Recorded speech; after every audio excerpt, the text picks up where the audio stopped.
You're very tanned. Look at you. A bit of a tan, yeah. Yeah. Not too been bad. away, Alan. Yeah, I was away in Portugal for a little bit. Yeah, it was very nice. You take the sun well. Very nice. Yeah. Some warm weather training. Warm weather training. Yeah, I met Virgil van Dijk. Oh yeah. Stevie Gerrard. Who else did I meet? Andy Robertson.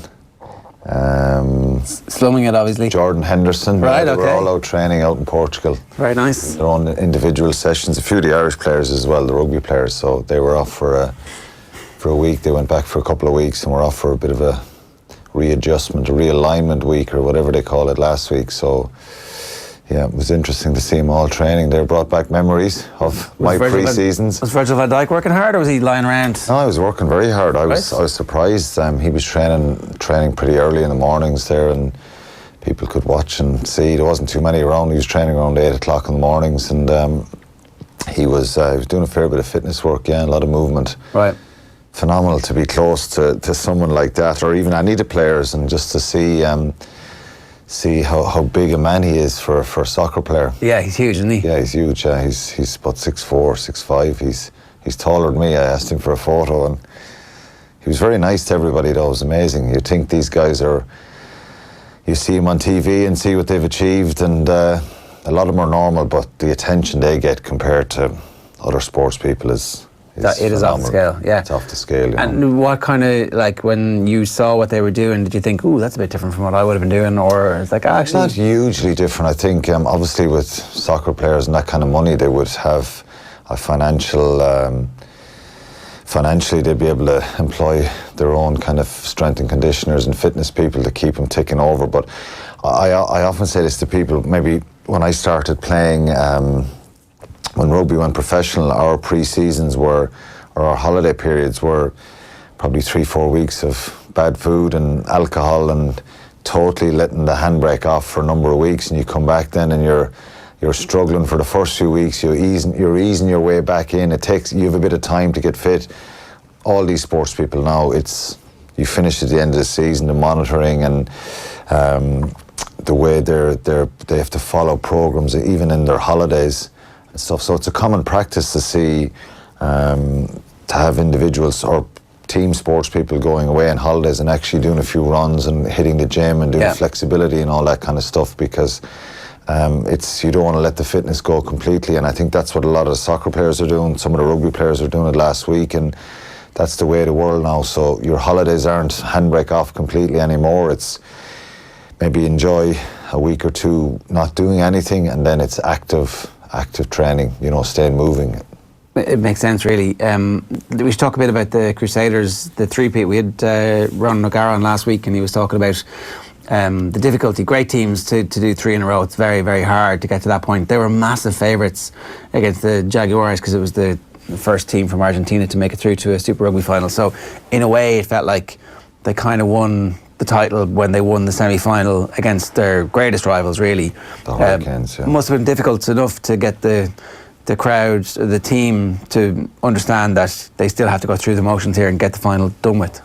Yeah, it was, and they probably made a lot of mistakes. And early on in the game on Saturday morning, the conditions, the wall was slippery, and the Jaguars are a very physical side and abrasive. And anytime you play any Argentinian side, they're going to compete for everything, and that's what they did early on. And the one thing about the Crusaders side, and you talk about great sporting teams who win back-to-back titles, and what they do really well in rugby is managing the game, the tempo and control, the kind of big moments in games. And they had a couple of scary moments where the Jaguars made line breaks and nearly scored, and they can snuff out the opposition when they're in that attacking position very well. And New Zealand, the All Blacks, do it very well, and a lot of these Crusaders play with the All Blacks. They just have an ability for when teams are attacking to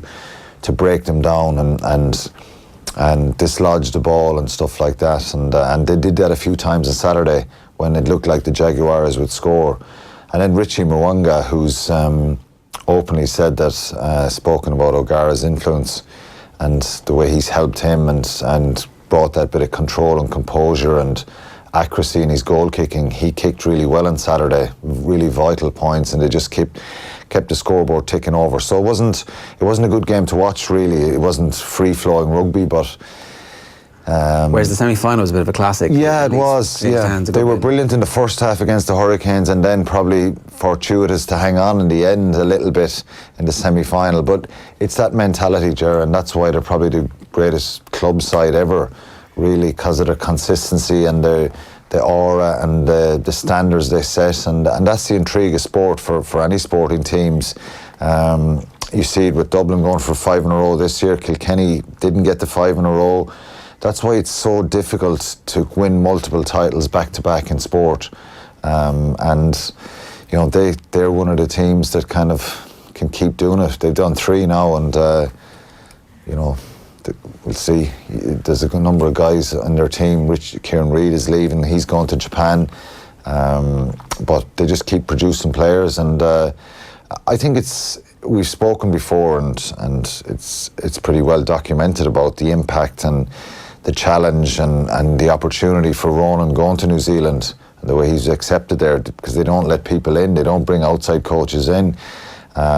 What he's done now, what he has in the CV is 2 Super Rugby titles with the Crusaders, and it's not bad, is it? No, it's certainly not bad. And I think what's more important for him is the way the players speak about him and talk about his impact. He hasn't just kind of slipped in the background and jumped on a kind of winning ship, even though I tell him that they would have won both those titles without him anyway. I think it's incredible when they talk about the influence, and that's why he went there. Carter spoke about what he'd done with Racing and the way he coached them and the impact he had there. So it's another brilliant win for Ronan. Is what Richie Mo'unga is saying similar to what Dan Carter used to say about him? They're different, because when he started working with Carter in Racing, Carter was at the tail end of his career. Mo'unga is still a very young player, and he was the perfect kind of mentor for Richie Mo'unga because of what he's achieved himself. And I think his overall talent and ability, his evasiveness, and his ability to run with the ball was second to none, Mo'unga. But the kind of fundamental things that you want your fly half to be really good at, first and foremost, is your kicking game and your place kicking game and stuff like that. And that's where I think he's improved a huge amount, and that's down to probably Ronan's influence and his coaching. And I think he also spoke about Roger's honesty and the way he can open the game up and show them stuff that they've done wrong, and really kind of create an openness amongst the players, and for them to be really honest with themselves. And I just thought that was intriguing with what he was saying about Roger's influence with him. Carter's different, but I think even still, Carter spoke very highly of Rog, what he did in Racing as well. So more success for him, and I think it doesn't surprise me, because I've said this before many times. He was like a coach in the dressing room as well. He just had that natural ability to speak well and guide people around him. It was interesting, I don't know if you were back for this or not, but the Pro-Am was on last week, and Paul O'Connell was playing and doing bits and pieces of media as well, and it seemed like at that stage he was telling everybody he is interested in getting back into coaching, because there was some thought that maybe that was the end of his coaching career. He'd tried it, he'd obviously gone to France and gone, okay, I'm sure I could make this work, but actually I want to do other stuff. It seems like he will go on and become a coach. Yeah, I think what he's done the last few years. It's a little bit different to Ronan, where he hasn't stayed with Stad and didn't see that as the right fit for himself. I'd love to see him get back in, because Paul is someone as well who had an incredible influence on so many of us in the dressing room, and someone who's very, very intelligent as well, and still kind of feeling his way into that coaching scene. I'd love to see him get back in the game, because I think his influence and the impact he can have, ideally from an Irish point of view, we'd love to see both of them back in Ireland coaching here with whatever province or with the national side at some stage in the future. And he's probably left that door open for himself, Paul, so it's he's someone that I would love to see kind of have that position and you know, get back. We'd all love to see him probably from a Munster point of view, having played with both of them. The dream scenario is that they'd both be back with Munster at some stage. That may never happen, you know what I mean?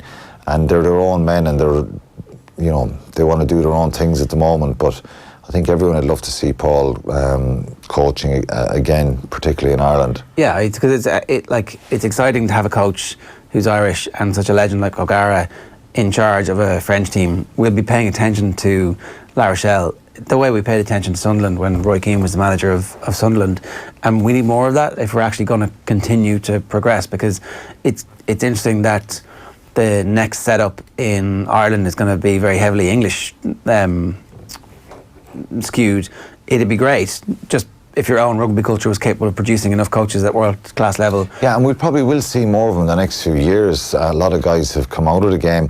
It's a tough scenario, you know. Bernard Jackman, he's been in France and the Dragons, and it can be tricky if things don't go right, and can change very quickly. And you know, it's been incredibly successful for Ronan so far, and you know, he'll admit it himself. He's probably going to hit a stumbling block at some stage in his career, and that's just the challenge of it. And obviously the more coaches who've played in the pro game to come back here. Yeah. But Paul has left the door open, you know, and he's his own man. He's a lot of other stuff going on as well, so it's not for me to kind of predict and say, because I think he's genuine when he speaks to the media. He said, look, I'm not really sure, but the door is still open, and I'm sure he'll look at opportunities to get back and try it again and go at it again. But France was something that I think he enjoyed. He enjoyed the challenge, and he's made a change and come back, and he'll probably look at his options again. But people who have such a big influence, I've always said this about Dricko, and I keep saying it to him every time I meet him, you know, I'd love to see Brian O'Driscoll coaching as well. These are the top players that played for the country consistently in probably the last 10, 15 years, and you'd love to see their influence back in dressing rooms here. Yeah.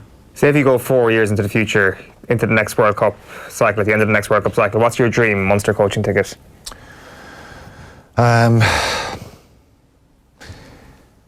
Like I said, you know, you would, having played with Ronan and Paul, it'd be nice to see them two of them work together. Mike Prendergast is someone I'd love to see come back and be involved in Irish rugby as well. He's done a remarkable job in France. He's now signed with Racing for the next 4 years. You know, Stephen Larkham coming in now, and Graham Rowntree, Johan van Graan, they're all overseas guys. You'd love to see all Munster guys there, but it's not always going to happen on. It's not always the perfect, it's not always going to fall in place that way. If the timing was right and both of them were coaching, but timing isn't always right, is it, for these things, you know? So look, it'd be nice to see them back there at some stage, but I don't know, it's down to the individual appetite. Ronan looks like he wants to stay in the game long term, and you know, he thrives in that.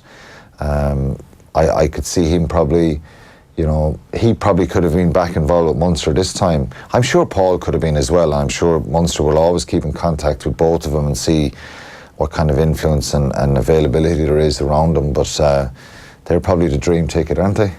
I think so. I'm not sure it'll happen though. You're going to have to wait. Yeah, we'll have to wait and see. It's down to timing and where they're both at that time. All right, good stuff, Alan. Thanks a million. Welcome back. It's 7 minutes past 9 this morning. We're getting back to our brilliant Free Now Roadshow in a moment, where we're going to hear from Paul McGrath and what he reckons Manchester United need to do about Paul Pogba.